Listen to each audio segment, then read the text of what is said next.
Morning guys. Today we're going to take a look at page 15 of the Unit 5 Classwork packet. We're going to continue looking at how to fill in two-column proofs involving congruent triangles, and today's focus is going to be on examples that are proved using ASA, also known as angle side angle. So we're going to start with example number 1. Alright, so this one looks kind of like a kite, doesn't it? We're going to learn about those in Unit 8, so have no fear, plenty of fun stuff up ahead. Alright, Q, R, S, and T. Okay, and then I have a two-column proof with statements and reasons.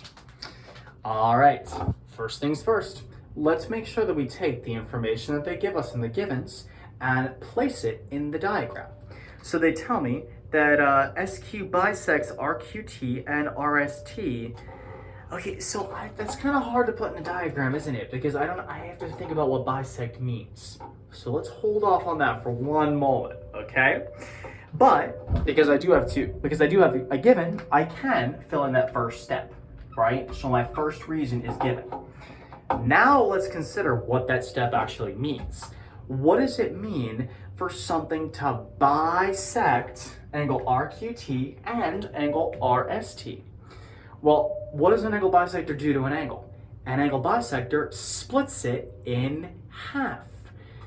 Also known as, it splits it into two congruent angles. So over here, my reason for being able to say that is the definition of an angle bisector. And in my diagram, what I can do is I can do this right here. I can draw my little arcs to show that I have congruent angles. All right, and notice that that's actually the same thing for the next step as well, the definition of an angle bisector. All right, look how nice that is. We're almost done. Next up, we have something very familiar. They tell us that something is the same as itself, that QS is the same as QS. Do you guys remember what property it is when I say that something is the same as itself? Well, that would be the reflexive property. Reflexive is when something, specific, most often a side, is shared between two triangles. So in this case, the reflexive property shows that. Then I have my proof statement, which is my last statement on the left. And, oh my gosh, take a look at my diagram because I now have enough information to say how I know the triangles are the same. A followed by S followed by A. Angle, side, angle. That's why I highly advocate for putting all your information in the diagrams, guys. If you put your information in the diagram as you go along, you have a much higher chance of getting these kind of proofs correct, okay? Now let's take a look together at example number 2. If you need to pause me for a moment while you get this down, by all means, do what you need to do. But now we're gonna look at example number 2. Okay? Now I like example number 2 because it forces you to recall something that we learned about in Unit 3, which is specifically the properties of two parallel lines that are cut through by a transversal. Oh my gosh, so much vocabulary, right? Oh, whatever shall we do? JLMK. All right, JLMK. Statements, reasons, two columns. Let's go. Okay, so first things first. I do know that where I got that ridiculous parallel stuff from was my given. Now, I would mark it in the diagram, but I don't know about you. I have a hard time actually like doing that, right? It's hard to mark just that two lines are parallel, although I guess I could, right? What I could do is I can show that using arrows. So those two are parallel and these two are also parallel. All right.